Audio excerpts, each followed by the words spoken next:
Welcome back, class. This is going to be the first lecture of the course, the first actual lecture. If you have not watched the course intro video that's on Perusall and linked in the web courses, make sure that you do that. That is extremely important. It's going to teach you how to navigate the course and understand the things that we are going to be doing in this course itself. A couple of things that I missed in the introductory lecture is the quizzes. So the quizzes, you're going to have 2 attempts to do. However, the 10 questions are taken from a pool, so doing it 2 times might not mean you get the same exact questions again. You're probably gonna get new questions from that pool. You can see the answers on your quizzes once you have completed 2 attempts. So if you want to see the answers, help you study for the test, right? You'll have to do the 2 attempts. It'll be a good way for you to learn. Now, I wasn't super explicit in the Perusall assignment as well.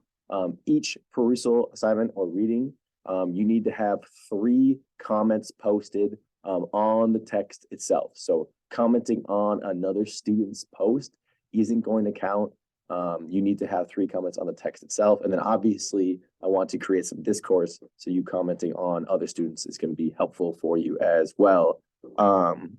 When it comes to the Perusall assignments, give it some time to upload into web courses. It takes a little bit of time for a third party to send your grade through 2 web courses. So the best way for you to check it is actually on Perusall itself. And then once it's uploaded, once it's been updated, I think it takes as much as 24 to 48 hours.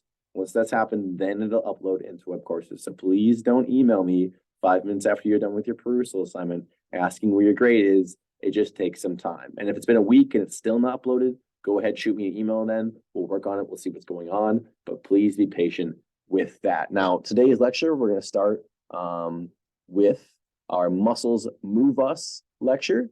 I'm going to share my screen with you guys here, and we will jump into the PowerPoint.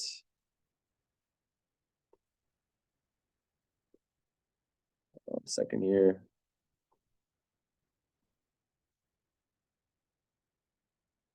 This is what I want. There we go. All right. Into the slideshow.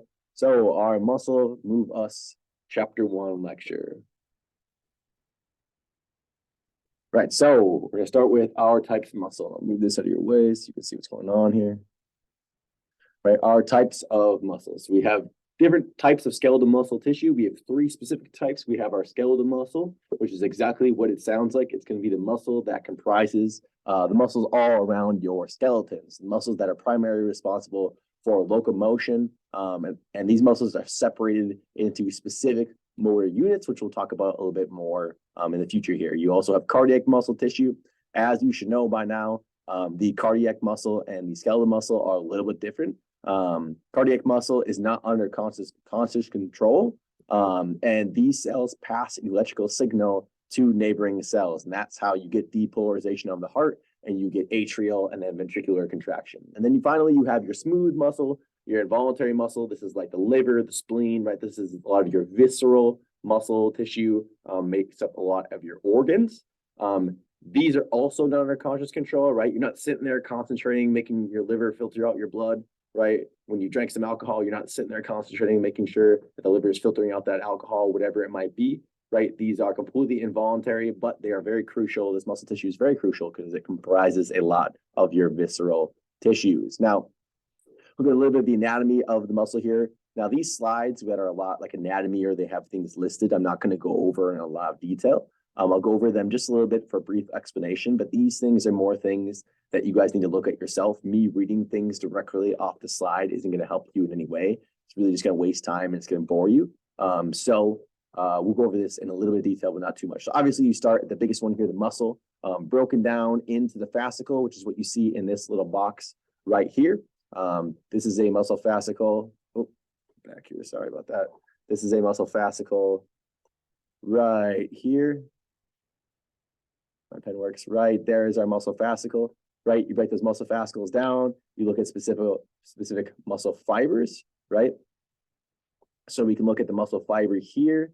Right, our muscle fiber here is broken into myofibrils. Right, so the muscle fiber, right, is a muscle cell. So it's the same thing. When you see muscle fiber, muscle cell, those are the same thing. They are comprised of our contractory units called our sarcomeres right here, right? And these are going to be what applies or what makes the muscle shorten and allow you to go through movement, right? So the structure of the muscle, again, we have different fibrinous layering, right? On the very, very outside, we have the epimysium, right? Around the muscle fascicles themselves, we have the paramysium, and then around the muscle cells themselves, we have the endomysium, and then inside the cells, we have the sarcolemma. Now we're going to talk about the action potential. So how do these muscles fire? What happens? How do we get the muscles to stimulate in order to shorten and provide force for us to do some sort of movement, right? It all starts with the central nervous system. It all starts with the most important organ in the body, the brain, right? So the brain is going to send a afferent neural signal, an impulse down the spinal cord, out through a alpha motor neuron and into the muscle, where it's going to activate that muscle to contract, right? So the alpha motor neuron is going to release acetylcholine. Acetylcholine is the neurotransmitter released at the neuromuscular junction or the motor end plate, both the same thing, that allows the muscle to contract or stimulates the muscle to contract. Excuse me. Inside the muscle, right, you're going to release calcium ions to connect out of the T tubules into the sarcolemma, where they combine to troponin, move them off the myosin actin binding sites, and allow for the power stroke. This, which we'll go into in a little bit more detail in a second.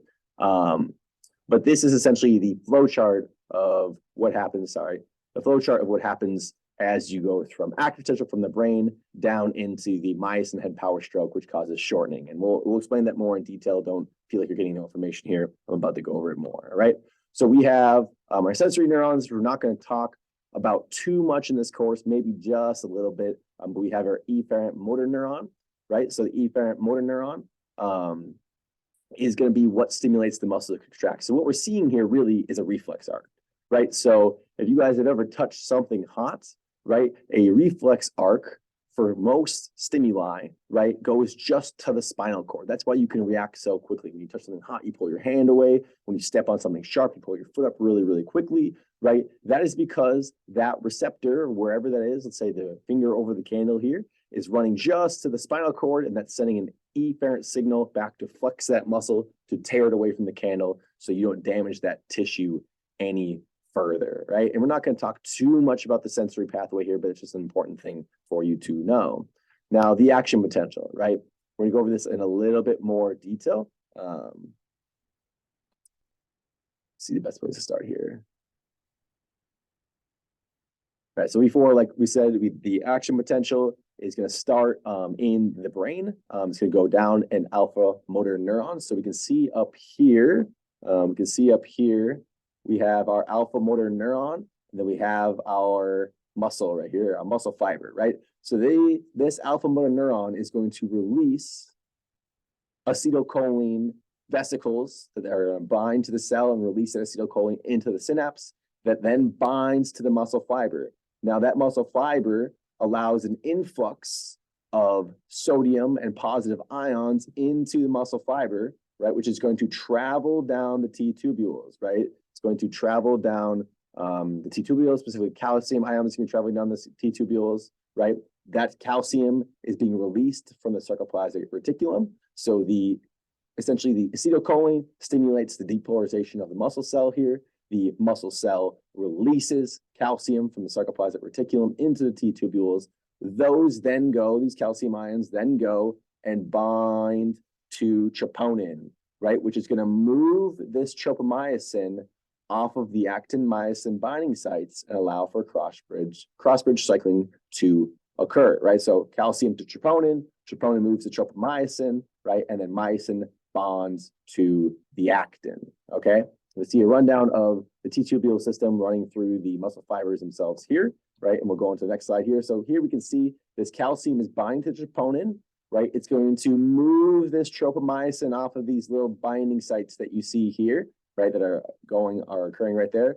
These myosin actin heads are going to attach to the actin. They're going to go through a power stroke that pulls the muscle cell along. This is what's known as the sliding filament theory. This is occurring. These reactions in these binding sites are occurring millions, if not billions of places within inside the muscle cell. So essentially this is occurring all over the place. And this is what's allowing for the muscle to essentially slide past itself into a shorter conformation, right?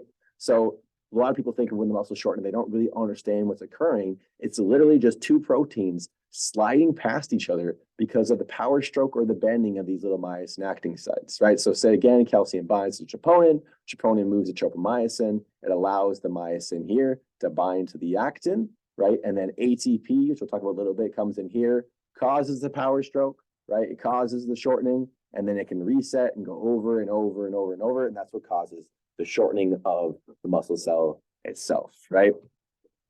So the sliding filament theory, like we just talked about, right? We can see the myosin, the heavy filaments here. Don't get too confused. Some people see the blue or the red, and these often get swapped, right? Just know that this thicker one, this is your myosin, and this thinner one, this is your actin, and the Z line is between the actin as well. So this is literally, or this is a good indication of what's occurring. There's a new kind of theory that's coming into play here that we'll talk about a little bit. But for the basis of this class, this is the most that you're going to have to understand here, okay? So the sliding filament theory, right? In a relaxed state, there is no actin or myosin binding, right? So the proteins are just sitting there. They're just hanging out, they're chilling, right? They're not interfering or interacting with each other at all. In a contracted state, the cross bridge is what is the binding between the actin and the myosin, right? That is the pulling of the myosin on the actin, like we saw before, that cause the shortening, right? After the power stroke, myosin is going to detach from that active site. It's going to rotate back to its original position, and it's going to attach to another active site further down, and this process continues. So it attaches, it pulls, it detaches, it resets, attaches, pulls over and over and over, and that's what causes your cross-bridge cycling, right? Contractions end right when the Z disc reaches myosin filaments or actin potential, transmission stops, right? So there's two different ways, right? You can shorten this muscle so much that this myosin right here gets into this little crease right here, and then it physically cannot shorten anymore, right? We see this myosin here. If it gets all the way to here, right, it physically cannot shorten anymore, right? And that means the muscle is at its maximal contraction length, at least, and it can no longer contract. As well as if you stop sending the signal, if your brain stops sending the signal down to the muscles, you stop getting calcium release pumped out of the sarcoplasmic reticulum. Since there's no more calcium release, the troponin will bind or will move the tropomyosin back to cover the sites, and then the contraction will cease, right? And then finally, we'll talk about titin here. Titin is this little band right here, right? That attaches to the myosin. Essentially, titin spans across half the sarcomere into the next, creating the titin filament system shaped like a V, right? So you can think of this kind of like a spring, right? The best way to think of it is probably like a spring attaching the myosin to this band right here, right? So it has two functions, right? So the first one is it stores force during eccentric contractions and then releases it like a spring, providing structure to the sarcomere. And then finally, it also provides structure to the sarcomere and the Z line. So the first one, like I said, it can store force during like the downward portion of like a squat and allow you to release that force in the upwards portion, as well as it provides structure to the sarcomere so it can keep everything where it needs to be so that it can keep functioning properly and provide some sort of force so you can move your muscles, right? When force is placed in the sarcomere, titin stretches kind of like an accordion or like a rubber band. This may contribute to the force velocity curve, which we'll talk about in a little bit. Essentially, just as you move faster, you can't generate as much force. We'll talk about it in more detail in a second.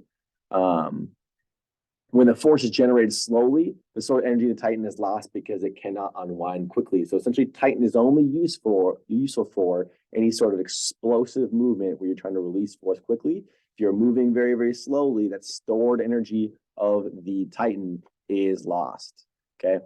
So we'll move on here. So there's the winding filament theory. So this has to do more specifically with titin. We're still trying to figure out how much titin does. It contributes during active contractions. It stiffens when calcium is present, which may be due to titin binding with actin. We don't know too much yet.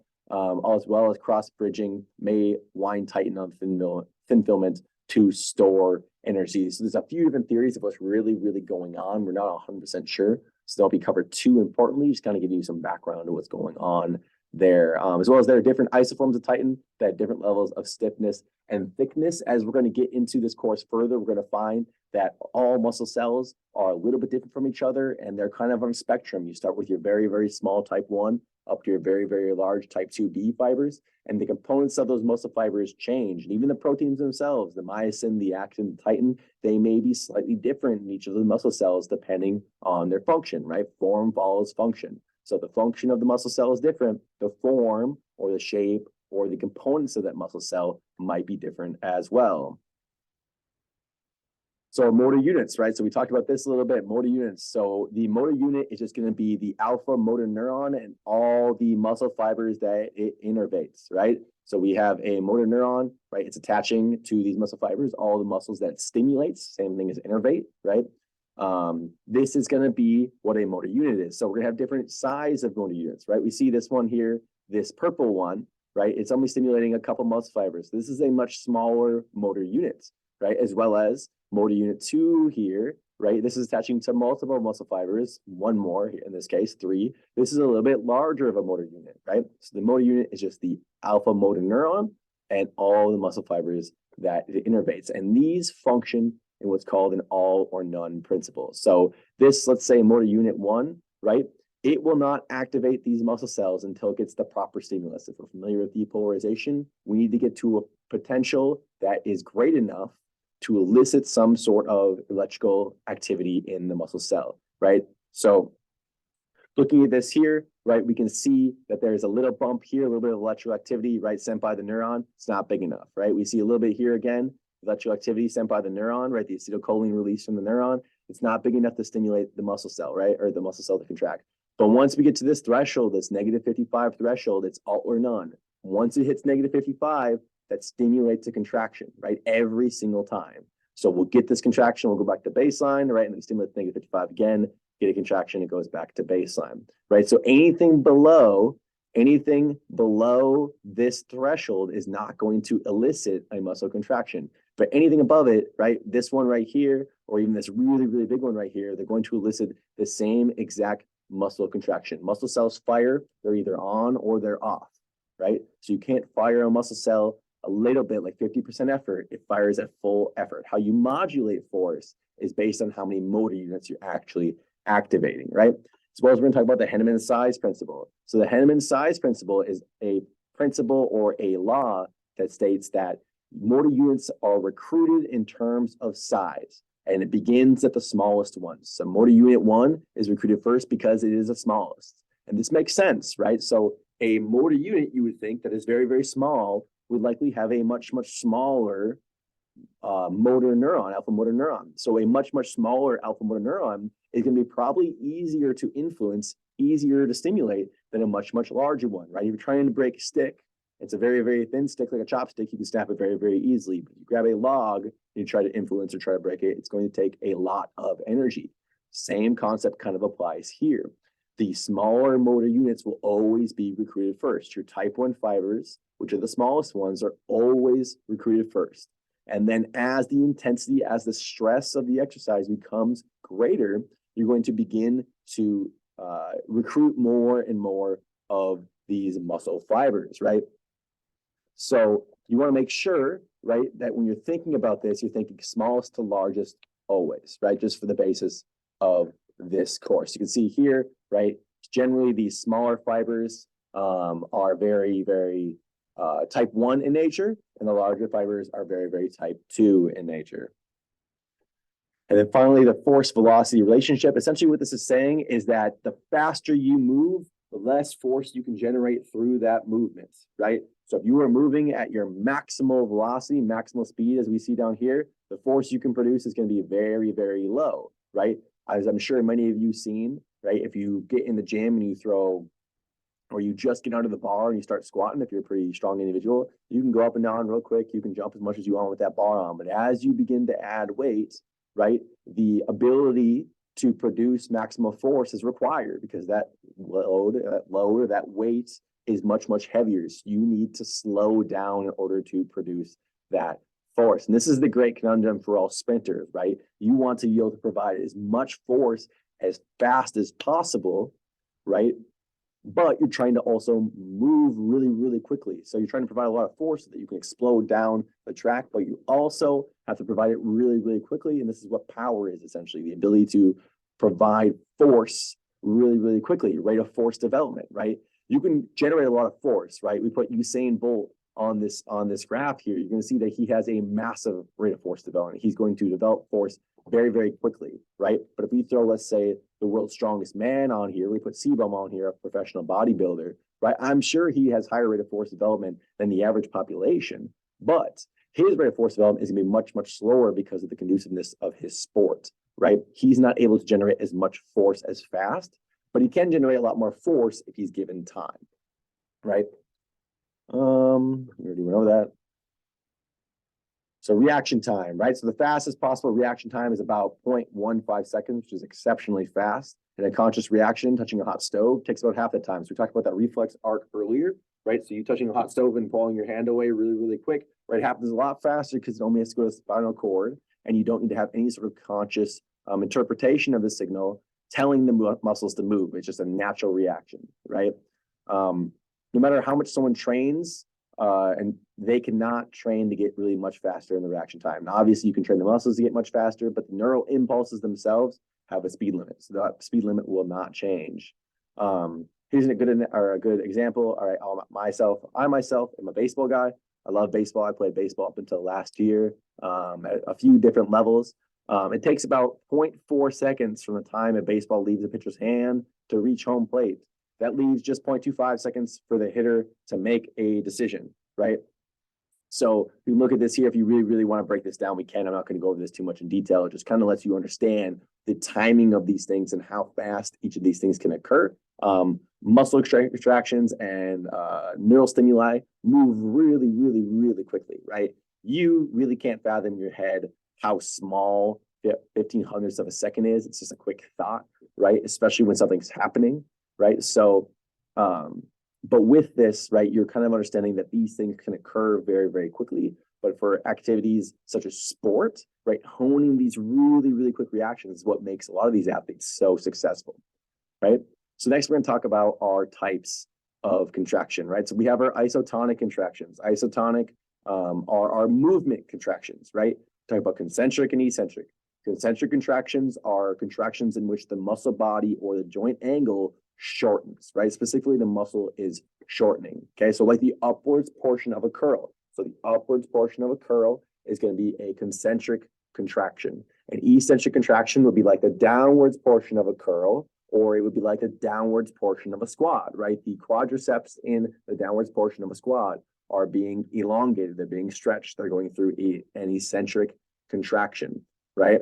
Concentric contraction, right, is usually like an upward, not always an upward, but in the case of curls, upward, eccentric would be the downward. Now, keep in mind, this is very, very specific to the phase of the movement, right? So the curl, I'll say bicep curl, is like, give me an example of a concentric contraction. People always go bicep curls. And I'll say, what phase? Because bicep curls are both concentric and eccentric for the bicep, right? Upwards phase is concentric, downwards phase is eccentric, right? So make sure when you're talking about these contractions, you're talking very, very specifically about the phase of the movement, right? The downwards portion of the squat is eccentric, but the upwards portion of the squat is concentric for the muscles involved, right? The next one we talk about is our isometric. Isometric meaning iso, not changing, metric, not changing length. So no movement of an external load. This could be something like a plank, right? Or an MVIC, maximum voluntary isometric contraction. You're pulling at something as hard as you can, and it's not moving, right? So there's no movement associated with this load. So the most common one, like I said, is usually a plank.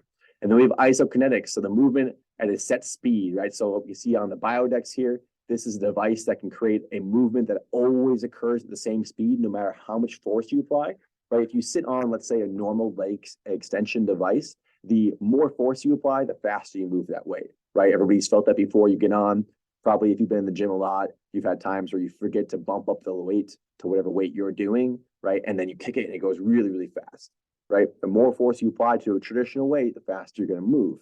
Isokinetic movements are held very specifically, in this case, by the Biodex itself at a specific speed. So no matter how much force you provide, it will always move you at the same speed. Now, length tension relationship. So essentially, there is an optimal overlap or an optimal length in which the muscle can provide the most force, right? So we see here, if we have right here, if we have this optimal overlap where all the myosin is overlapping with all the actin, right? That's going to be the best parts or the best time for you to get maximal force. We see here, right, 3 and 2, right? When most of the myosin and actin are overlapping, we get the maximal development of tension, the maximal amount of force. If it's too stretched out, barely any myosin or actin are covering each other, and you can't get a lot of cross-bridge cycling to occur, and therefore very little force is produced. As well as if it's overlapping too much, right? If these things are overlapping or they're touching, right? You can't get more contraction. And even to the point of 5 here, where the actin begins to touch, you can't get physically any more contraction at all. So your ability to produce force is essentially null. Then we have muscle fiber types, right? I'm sure you guys have heard of these before. I'm sure we've heard type 1 slow twitch and type 2 fast twitch, right? Something I'm going to say as we go through these, right? I want you guys not to think of type 1, type 2 as set muscle fiber types. They're more on a continuum, right? Just like everything in the body, things are very, very rarely black and white. Things usually occur on a continuum, right? There's going to be some that fall into the realm of type 1 and some that fall into the realm of type 2, but there's not going to be a fiber that not all the type 1 fibers look the same, right? And not all type 2 fibers look the same. We'll go that in a little bit more detail, but specifically type 1 fibers are more for endurance and aerobic long duration, right? Your long distance runners. Type 2 fast twitch are more for power, speed, and anaerobic short duration bouts. Now we can see here, there is going to be fiber type variation depending on individuals, right? Fiber type varies by person and muscle. So within the muscles, let's look at, it's a good one here. Let's look at, I thought the soleus was on here, maybe not. Right, so we see here males and females, right? Type 1, okay, in the gastrocs, women have a little bit more type 1 fibers, right? We see here there's disparities all throughout, right? The vastus lateralis, which is the outside quad muscle, is much higher for type 1 in males than it is in females. It depends on where you are, right? Even the gastrocs to the vastus lateralis, right? We see the gastrocs only have 24% type 1, but the vastus lateralis is 57 type 1. Right, and that's because the gastrocs are primarily for explosive leg movements, and the vastus lateralis are used for a variety of leg movements.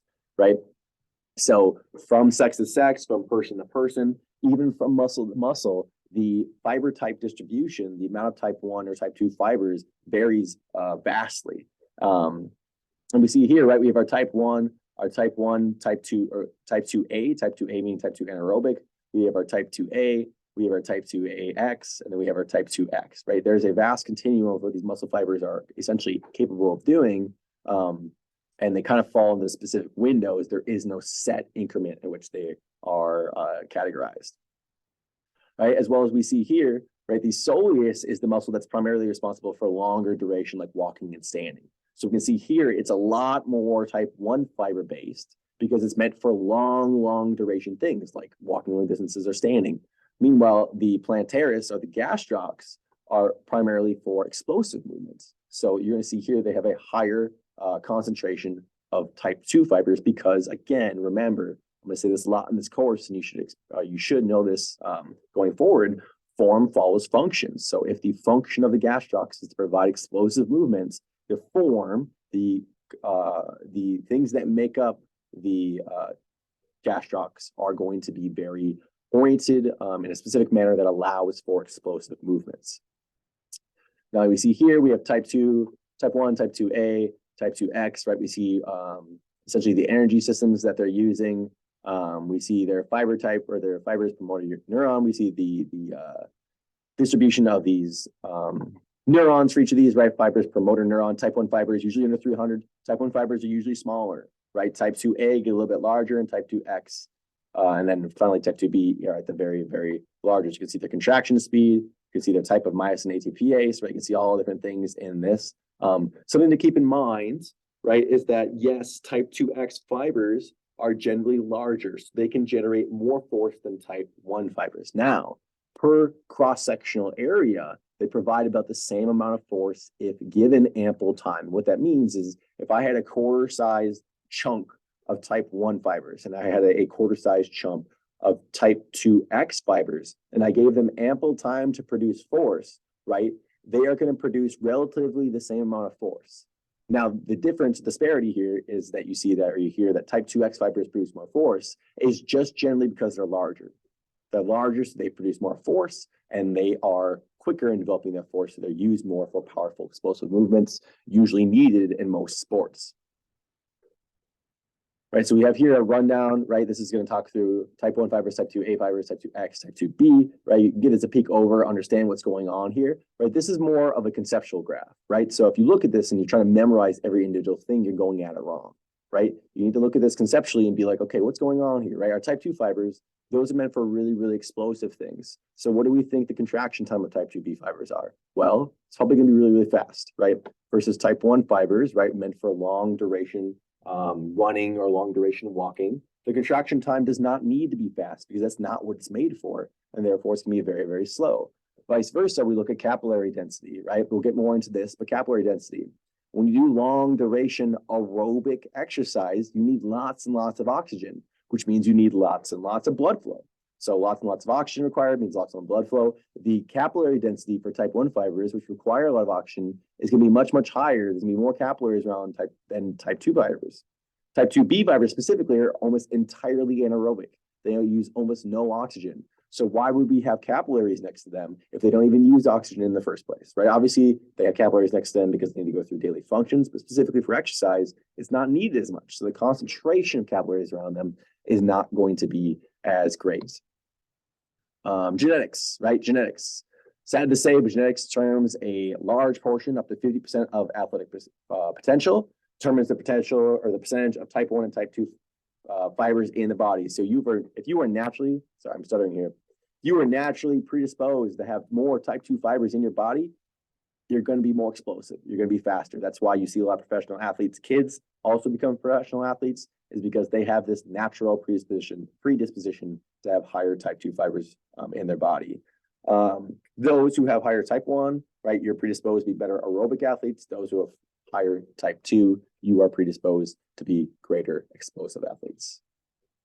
So fiber type is not the sole predictor of athletic success. There's a lot of other things that come into play, right? We have cardiovascular function and fitness, motivation, psychology, training program, muscle size, nutrition, right? Just because you are born with a high proportion of type 2 fibers, if you sit around and you play Xbox or you're a painter, you're probably not going to be able to use those type 2 fibers as efficiently as somebody who might have a lower distribution of them, but trains actively, right? I would like to think that I am a moderately athletic individual, right? I'm not super athletic by any means, but I'm not a couch potato, right? If somebody is, let's say, an artist and they never ever exercise, which is fine, right? They can do whatever they want, but if they never exercise, even if they have a higher distribution of type 2 fibers, if they're not trained those type 2 fibers, and I am, mine will probably be a little bit more efficient at their job, at providing force and doing what needs to be done, right? Second here, I'm gonna find my mouse. Factors that affect exercise, right? So motor unit recruitment, right? So the motor unit recruitment, frequency of stimulation, rate coding, right? Cross-sectional area and the pennation angle, which we'll go over all in a little bit here. All these things are going to affect exercise, muscle actions, force velocity curve, right? A lot of different things go into play here. Essentially, you don't need to memorize these, but what we're talking about here is that exercise is very, very complex, right? Those people who think the exercise is very simple don't understand what's really going on here. You can simplify it, you can say certain things and make it sound simple, but actually understanding exercise is very, very complex, and it's even above where I probably have an understanding for it, right? So we said pennation angle, we're talking about that here.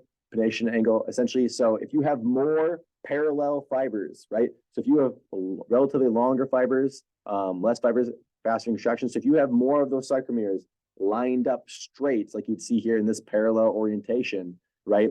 It's going to have faster contraction. This is made specifically for low force, high velocity contractions, which follows our force velocity curve, doesn't it? Now, more pennated fibers, like the convergent fiber or multi-pennated fibers, right? The fibers like the biceps or the pectoralis major, right? Or the quadriceps muscles, right? They're either multi-pennate, bipennate, or convergent, right? There's a greater number of fibers, which allows for a greater number of or greater amount of force production, right? So depending on what muscle you want to do what, right? Let's say the abs, right? You don't usually do a lot of movements where you have to do a really, really strong movement with the abs. So the abs are going to have more of a parallel orientation, right? Form follows function, right? But for the quads, you want the quads to be very, very powerful. So you're going to have this bipennate, right? This rectus mors. You're going to have this bipennate structure, which allows for more force production, right? As well as like the pectoralis major. This allows for more force production, which is going to be very, very important for the pectoralis muscle for pushing or throwing some sort of object, right? Now we'll talk about delayed onset muscle soreness, also known as DOMS, which sure you guys have heard of, and I'm sure you guys have experienced at some point in your life. So DOMS is associated with unaccustomed exercise, especially eccentric exercise. And now I'd love to go into more detail about what this is because a lot of my research has revolved in DOMS or exercise-induced muscle damage, right? Which happens usually through a lot of eccentric exercise. That's why fellows or ladies, specifically usually fellows though, that do a lot of curls, and I'm sure at some point you've done a lot of negatives where you go down really, really slow, right? You'll feel really, really sore the next day because you're doing a lot of eccentric work, right? So you're getting a lot of micro tears and a lot of disruption of that Z line like we talked about, right? We see the Z line, right, is very, very intact in these areas, and this one here, and here it is very, very disrupted. We see lots and lots of damage, right? DOMS usually peaks, this says 24 to 78 hours. It's more like 48 to 72 hours, where most DOMS peak. You get pain, you get swelling, you get loss of force, you get all sorts of disruptions, right? And this is actually really, really important for athletes because you want to elicit some sort of stimulus in training that provides adaptation going forward, but you don't want to create so much muscle damage that you get force loss, right? You want to be able to perform at your peak, right? But you also want to continue to improve throughout the season. So this delicate balance is really, really important. It's often lost in a lot of training programs, right? We see like Alabama, right? The premier college football dynasty of the last decade, really. And I know a lot of people don't like Alabama, but you have to respect the fact that their training room and their coaching year in and year out is absolutely optimal. It's top tier, right? A lot of it probably has to do with their training regimen. Not only do they get good recruiting and they get great athletes and they have good coaching and lots of money, you know, all those things. But for the athletes themselves specifically, the reason that they continue to perform at their highest level is because they are balancing their training with their season so that they do not overtrain and they get too much of this DOMS, too much muscle damage, and mitigate their performance. So essentially, that's the lecture for the first one here. I hope you guys paid attention well and you guys went through it. There were a lot of notes. I'm sure I went through it pretty fast. This is the first time I'm giving a lecture on this concept, so I might have missed some things. As well as with these lectures, I have gone through this material a lot, so there's the potential that I might just gloss over something that seems really obvious to me because I've gone over it a million times, but to you, since it's your first time, it's super complex and super difficult. And if that's the case, please feel free to ask me questions. The summary for this one, right? We want to talk about the CNS active potential, see the alpha motor neuron releasing acetylcholine into the junction, which allows for calcium ions from the T tubules to bind to troponin, moves the tropomyosin, and allows for the cross-bridge cycling, the myosin head attaching to the actin. Those videos that I posted in the PowerPoint are super, super useful for muscle contraction. They're going to help you a lot in understanding what's actually occurring. I can explain it to you all I want, but visualizing what's actually occurring is probably the best for you. Now, the sliding filament theory of muscle contraction explains how nerve input results in force production. So when that alpha motor neuron releases the acetylcholine, binds to the motor end plate, allows for the stimulus to be brought into the muscle and allows for the muscle contraction or muscle shortening. An important concept we went over today. Skeletal muscle contract, the motor neurons stimulate, right? Like I said, we have the all or none principle, right? You get the threshold, and once it's above that threshold, then it just goes, right? The Henneman size principle. Remember, the smallest motor units are always recruited first. Even if I'm doing a maximal squat, to get to that maximum force, I had to first recruit my type 1 fibers all the way up to my type 2X or type 2B fibers, right? Concentric, eccentric, and isometric contractions all produce force, but in different ways. Skeletal muscles are a mix of fast and slow twitch muscle fibers, and then delayed onset muscle soreness is damage to the structure. Muscles also known as Z-line streaming, right? So remember, for that DOMS, essentially just damage to the muscle structure, right? That's going to be something that's very important for you to understand as we get into training going forward. So that's going to be the end of today's lecture. I hope you guys enjoyed it. If you have any questions, please send them my way. If you think that I'm talking too fast or you think that this isn't the best way to do this, go ahead and please let me know. Otherwise, hope you guys have yourselves a good week, and I will see you next time.